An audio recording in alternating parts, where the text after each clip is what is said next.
So at long last, we're about to finally actually get started building the airplane. I had a good time with all the tools, gotten really used to the pneumatic squeezer, the riveting, got all the parts lined up here and kind of organized by the section of the airplane that those are going to go onto. And so now we just dive into section 6, building the vertical stabilizer. So this is the first couple of parts, and these are in fact the first 2 parts that'll go on. Reading through the instructions, basically you take this guy, cleco it onto here. It's going to tell you where to make a cut on the bottom of this to remove a little bit of that material. And then you remove this little piece across the top here. The whole thing gets drilled out, deburred, riveted, and attached to that. And then you move on from there. Let's make some cuts and make it happen.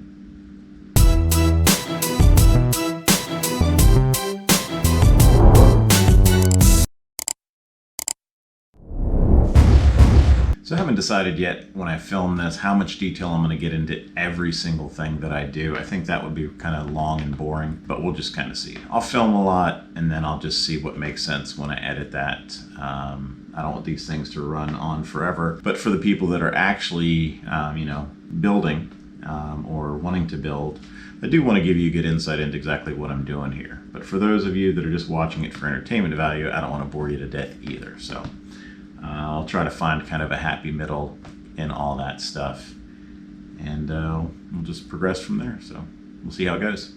Practice kits, those are all done. This is the latest one. This was the airfoil kit from Vans. Finished that one up yesterday, one that I did at the EAA workshop. A couple other practice pieces that we did.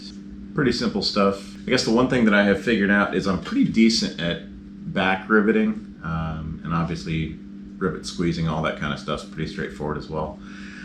But what I have discovered is that I suck at drilling rivets out.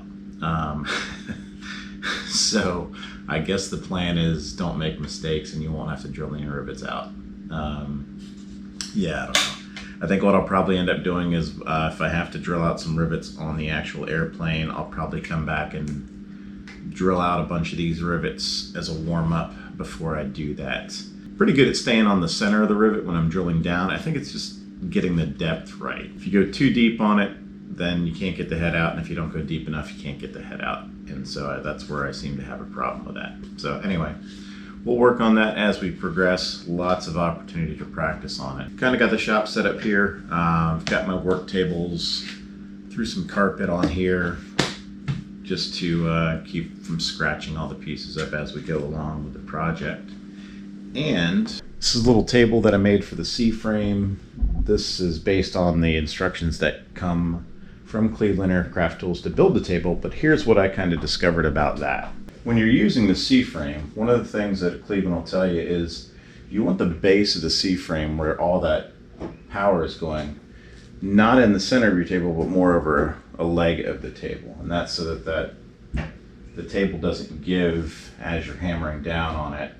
The problem is, this set's recessed in the table here, as you can see, which means in order to get this over the table leg, the whole thing needs to come forward. So when I made this table, on the bottom of the table, they tell you to put little legs on the bottom so you can adjust the height and get the height just right. And I did that, and I put them out at the 4 corners, which is where you'd think you'd put them on a table. The problem is, when you put this over a leg, those corners don't sit on the table anymore. So what I ended up having to do to modify this and make it work is you put your legs here in the middle. So the outer edges of the table, they just kind of balance, and that's fine because there's not much weight put on the table. It's just basically for the skins when you rivet the skins. But this way you can bring the table forward and position it over a leg. All this stuff just overhangs, but your actual legs that are stabilized are right there into the middle of the C-frame. The only other way to do it would be make the table a little bit shorter or make the work tables a little bit wider, and then you'd be able to center it up. So one of the online debates is about whether to take all your blue stuff off, especially on the wing skins, Or what some people do is they leave most of it on, and then they'll just remove the material where the holes are. And they do that so that you don't scratch up the surface of that as you're working on the airplane. So there's two camps on it. The one camp is leave it on for that reason. The other camp, and what the instructions say from Vans, is go ahead and remove this stuff, because the longer you leave it on, the harder it is to remove it. I've also heard some people say, it's not good to leave it on there either, because any moisture that, was in the air when they put the blue film on at Vans gets trapped underneath that. So that's another reason to not leave it on there possibly. My thought on it is all these parts, they're going to get primed. The skins on the inside are going to get primed. On the outside, they're going to get painted when the aircraft is done. In order to do that, you're going to scuff it up like crazy before you do either one of those things. So why leave the blue stuff on there and worry about scratches? Obviously, you don't want any deep scratches, but that's why I've got carpet and things, and we'll just try to be careful with it. But yeah, I'm just going to go ahead, and as I progress through the project, I'm just going to remove the blue paper and not have to worry about taking it off later. But one of the things I do mention to do is, as you take your protective layer off, this has the part number on it, so you want to write your part number on the metal so you know which parts you've got. They suggest using Sharpie for that. You don't want to use pencil because you don't want the lead in there mixing with the aluminum, and you don't want to etch it on there for sure. They say that the blue Sharpie for some reason seems to last longer than black, so that's what we've got.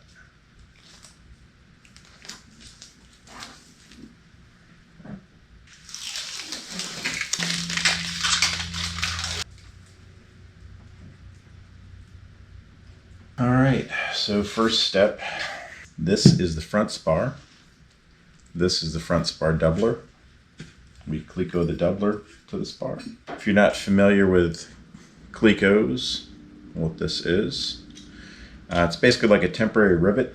Holds two pieces of metal together. Take it, pushes through the hole, and then when you let it go, it opens up and holds. So you do that through two pieces of metal, holds those pieces together while you align things, and then you can insert your rivets, or you can cut or do whatever you need to do and take it back apart. Because one of the things that you see in this project a lot is we put pieces together with these clecos, we align things, we're going to do a lot of drilling, get holes lined up, put new holes where there need to be new holes, and then you take it all back apart. And then once you take it apart, you're going to smooth the edges, you're going to deburr, remove any little burrs of material that are sticking up. You might have to paint or prime some parts, and then eventually it gets put back together and then riveted together. So a lot of putting things together only to then take them back apart and then put them back together again later. So first step, take this doubler and we will cleco it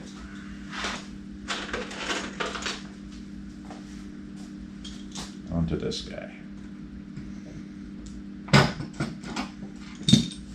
That holds those two pieces of metal together, as you can see.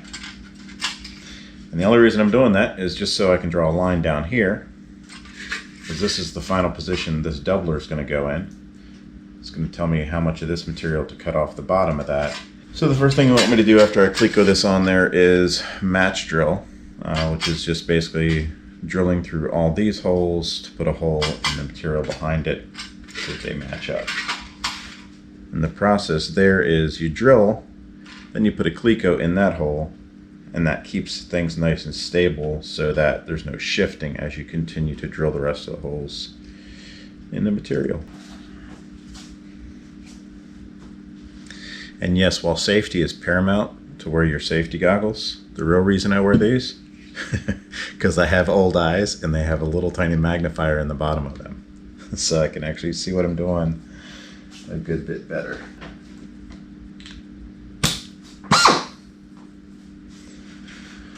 All right, so the nice thing about the carpet, not only does it keep this from getting scratched when I'm sliding it around, but a lot of the little burrs that are going to come off of this kind of get embedded in the carpet. So again, as I'm moving this around, they're not dragging in that, and then periodically you just vacuum all that stuff out of there. So, all right, number 40 holes, 10 of them. Here we go. First drill on the airplane. This is kind of cool.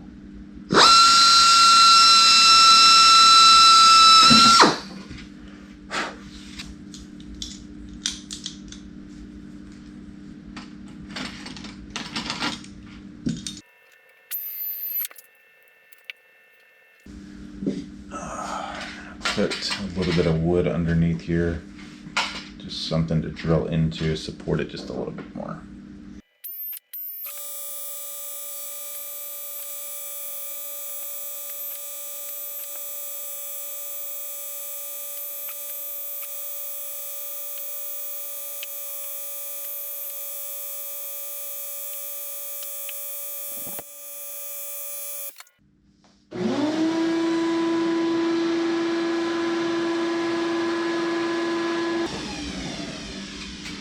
And I may have gone just a little bit cleco crazy there in the beginning. I don't need to put a cleco in every single hole.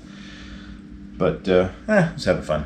Alright, so that's done. And then, we've drilled those 10 out. Now they want to drill a 1/4-inch hole. In this little 1/8 hole, they want to turn that into a 1/4-inch hole that goes through both. So let's get a 1/4-inch.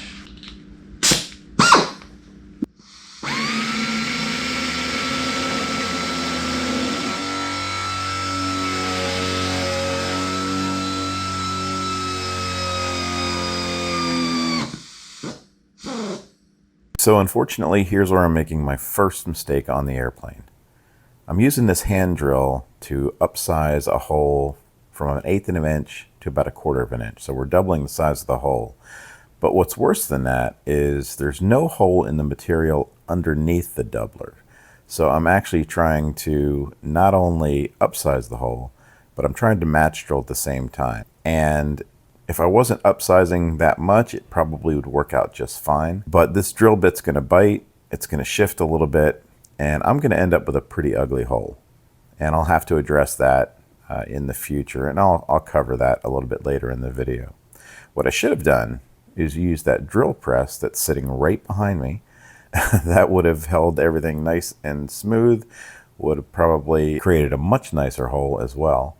The other thing that I could have done was to first match drill a 1/8 inch hole in the material below using the hole in the doubler as a guide, and then up drill both of the holes simultaneously. Either way, I probably would have had a much better result than what I ended up with.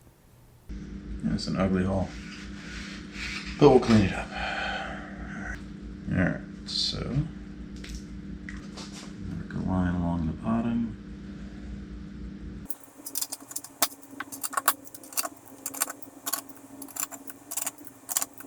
Alright, so we'll go over and we'll cut this. I'm going to cut just on the outside of the line, and then we can the grinder to bring it back in as we clean it up.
So in addition to smoothing out all the edges and removing any burrs, the other thing that you want to make sure you do on all the material is round off any sharp corners. So you can see that's what I'm doing here with the grinder. just very lightly introducing the material to it and then rounding out the corner.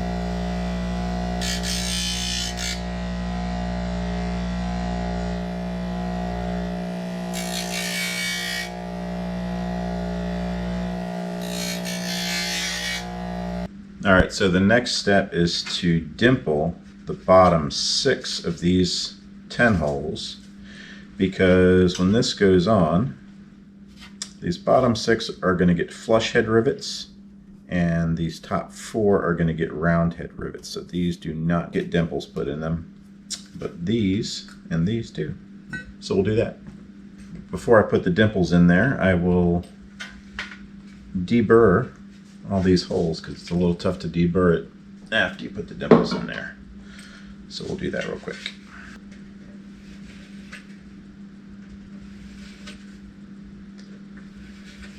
And if you're unfamiliar, it's just a little bit that is just going to remove the burrs, as the name implies, deburring. So if you put your finger on there, you can kind of feel it's kind of scratchy just from the drill. Spin that about 1.5 times, and now it's nice and smooth. And we'll do that to both sides.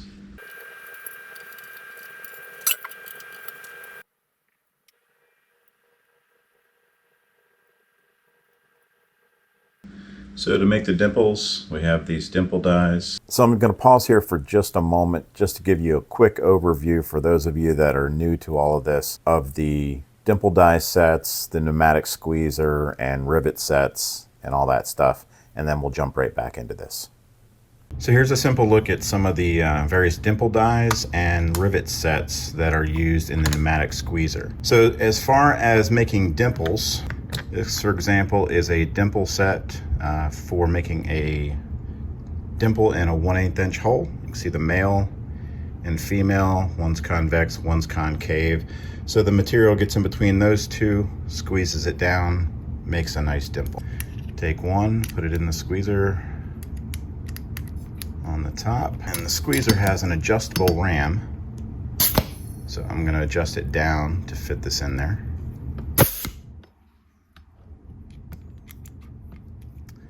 Then push it up, and then you just tighten it up until it's all touching, can't go anywhere. Take your metal, put it in the hole, and then you can move the ram slowly just to bring it up in contact, make sure everything's nice and square the way you want it, and then finish it off by pressing it down with your thumb here. So the motion is that I can drive it up close, and when I got it where I want it, just close it up. And now you've got a nicely formed dimple. And that's for a rivet like these that are flush to set right down inside the material and not stick up at all. Similarly, we have round head rivets that can be put into the material as well. And to set either the flush or the round head rivets, you can do it with this as well. So let's bring this up, adjust that down so I can pull it out, and we take out the dimple set.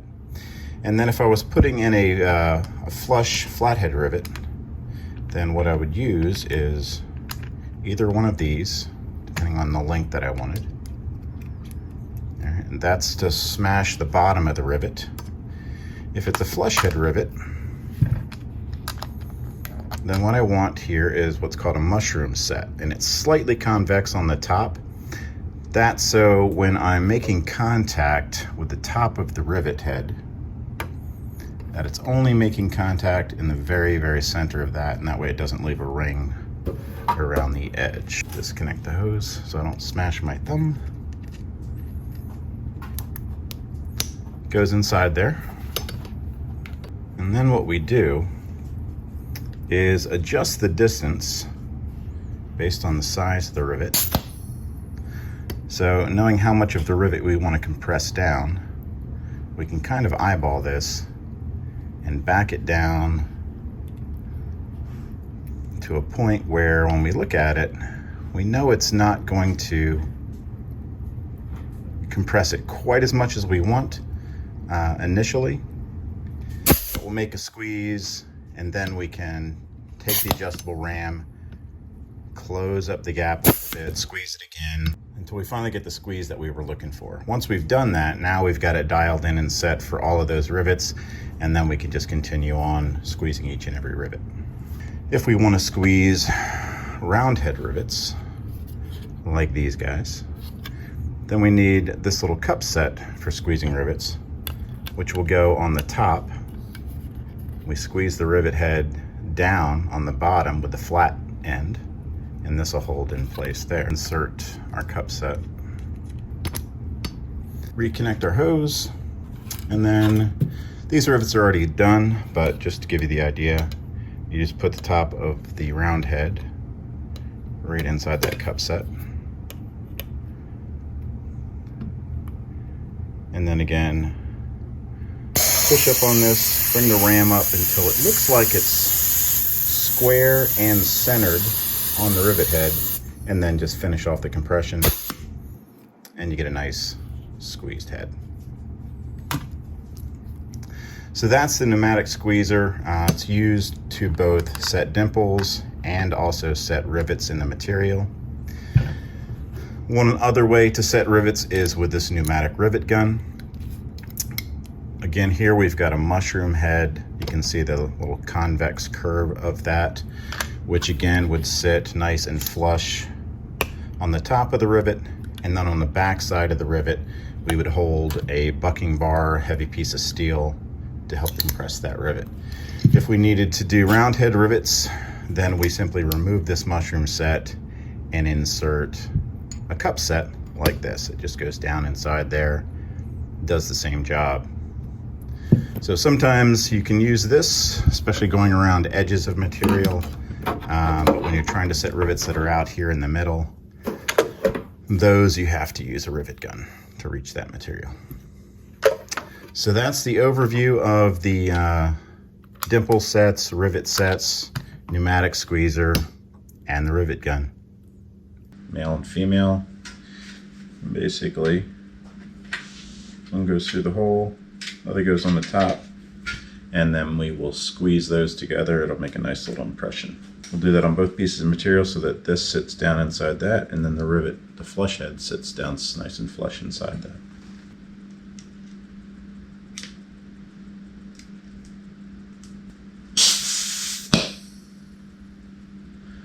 So I just adjust these, bring the two pieces together so they're just touching, and then this little guy, so it's the bottom holes here.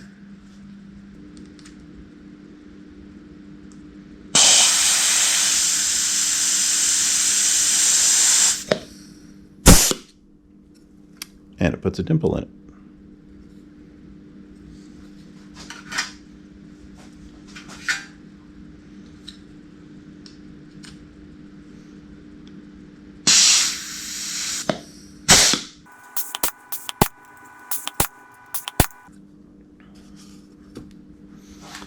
And then we'll do the same thing here.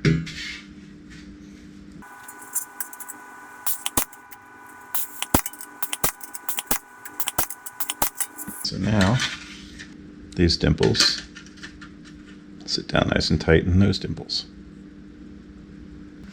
And now we rivet them together. So,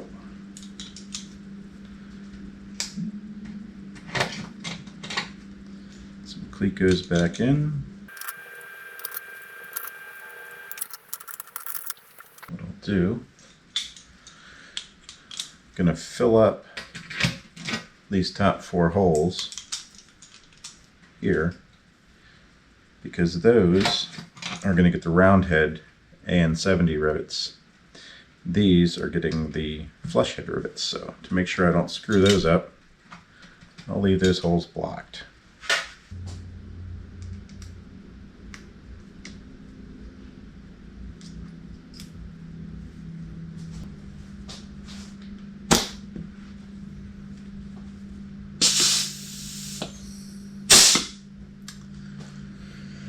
Alright, so let's adjust this guy.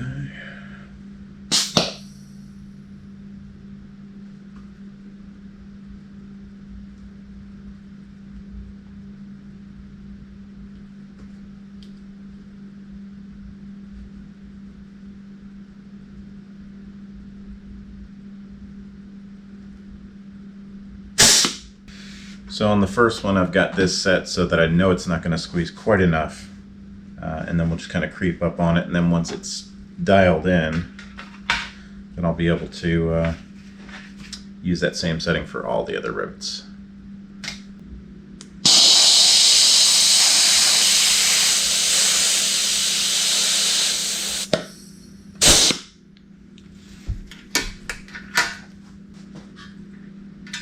Yep, too small, of course.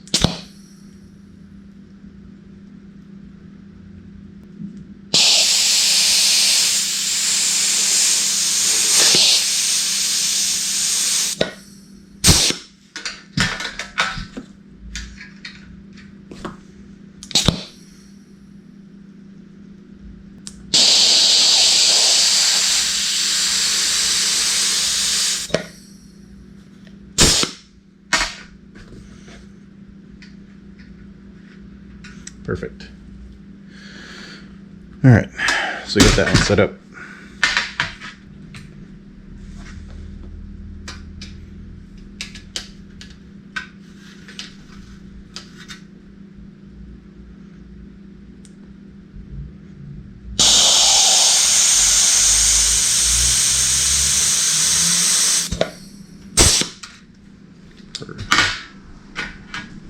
And just to verify. Perfect.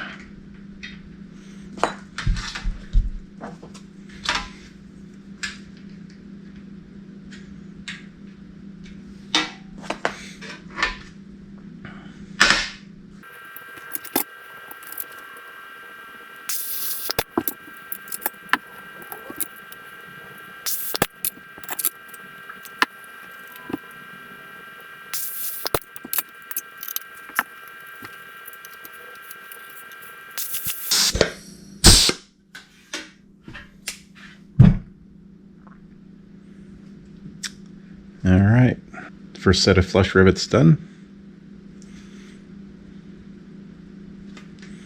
Now we'll put some 470 round head rivets in there.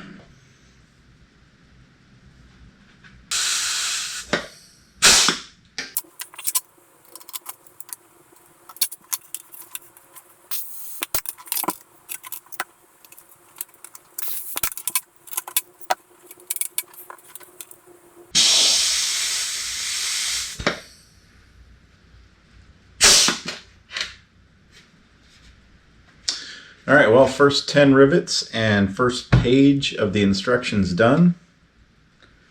14,000 rivets to go. And a lot more pages. Build on. So I'm drilling out the holes in the rudder brackets using the drill press because I learned my lesson the hard way. And just to give you an update, I contacted Vans about that hole. I looked forward in the plans to find out what that hole is used for. And that hole that did not come out like a very nicely shaped hole, that is actually one of the points where the vertical stabilizer is bolted to the tail of the aircraft. So there's an AN4 bolt that goes through that hole. That's what it's sized for. I cleaned up the hole pretty good, tested the bolt in there, and it fits, and there's just a tiny bit of play on one side because it's just a little bit out of round, but it's not too bad. Contacted Vans, sent them pictures of everything. They suggested you could try another AN4 bolt because sometimes the tolerances are a little bit off, and worst case, just upsize it to an AN5 bolt if I need to do that. So we'll see what it looks like when I get to that stage of things, but not the end of the world. Build on, as they say. So next up, what you see me doing here, that is a spar doubler to thicken up the rear spar. That gets inserted inside the rear spar. So I'll cleco that in place. And then once that's done, I'll be match drilling a bunch of holes for that. And on top of that, I'll also cleco in the rudder brackets where the rudder will attach eventually that I just drilled out. And then everything gets match drilled on the backside.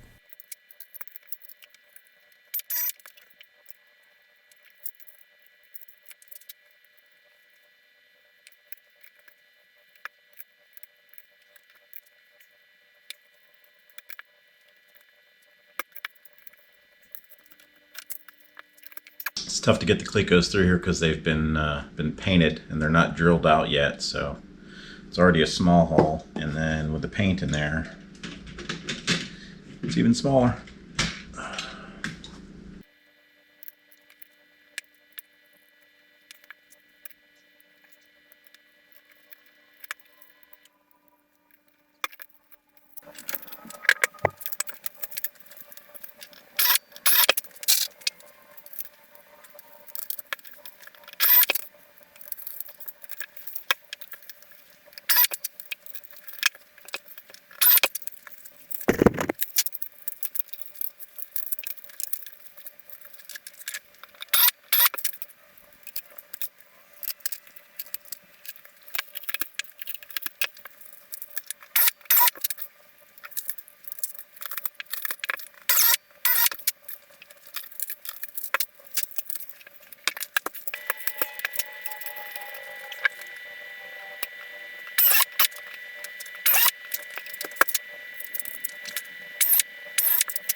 Now next up after that, I'll take all of the ribs that are going to go in there and we'll flute the flanges on that to get those holes all lined up like we talked about.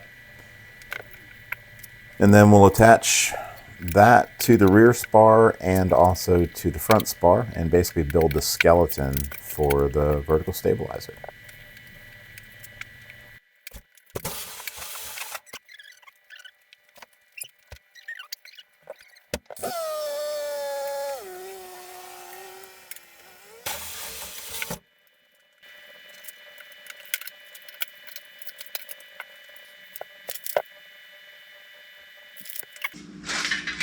Alright, well, there's the skeleton of the vertical stabilizer. So now I will match drill all the holes. And then once that's done, I put the skin on there, adjust the ribs to make that fit nice, and then drill all the holes in the skin to match drill along here, and then take the whole thing apart. Deburr it, prime it, cleco it back together, and rivet.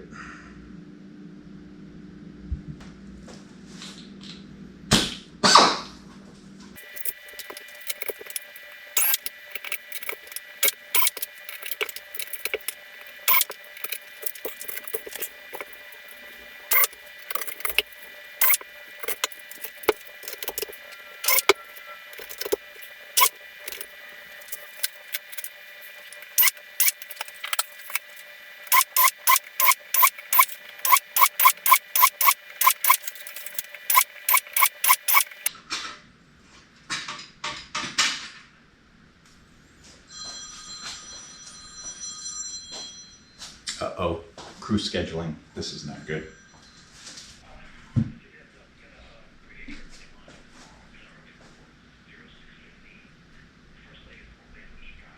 Okay.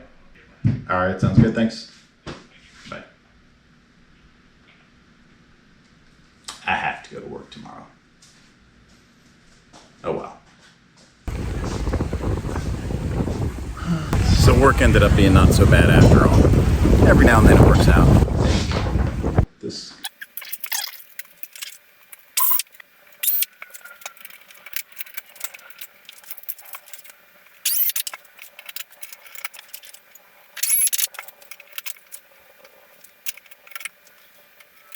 So I did make a little bit of a decision on how I think I'm going to film most of this stuff. So the build process of the airplane, the reason that I didn't do a quick build or anything like that is because I like doing this stuff. I like putting things together. I just enjoy the process. So I'm not in a big hurry to get it done. I'm just kind of enjoying things as I move along. Setting up the camera, changing the camera angles, worrying about the camera angles and all that kind of stuff is a little bit distracting for me. In general, I don't mind doing stuff like that. I did that obviously through the renovation of the Aero and everything. And I'll continue to do that. But what I think I'm gonna do with this build, just to avoid distraction and just allow myself to kind of enjoy what I'm doing, I'm just gonna set up the camera in a couple different spots and I'm just gonna let it run. And then I'll edit out some stuff. But I don't think I'm gonna cover every nuance of the build. But I'll do a little bit of talking at the beginning of the video. I'll do some voiceover here and there, and I'll kind of wrap up each major section and just kind of hit the highlights of, you know, what did I learn along the way? Where did I screw up? What shouldn't I have done? That way, the videos won't be too long. It'll have enough, I think, of the build for the people that just really like watching people put stuff together to satisfy that, but without dragging things out and overall make it entertaining as well as informative. So I think that's the plan, because again, I just kind of found myself spending too much time thinking about, you know, the camera and did I get that on film and did I get a good angle on that? And it was just sucking out a little bit of my fun that I was having building here. It's a little bit distracting. So I think that's the plan moving forward. May change as I go along. But yeah, so far so good though. Again, this is the skeleton of the vertical stabilizer. I've got it all clecoed together. I'm gonna wrap the skin on there. You'll match drill all the holes for that. Once that's done, you take it all apart, deburr it all. And I'll do some priming on all the interior parts and then we'll reassemble. Thanks for watching. See you later.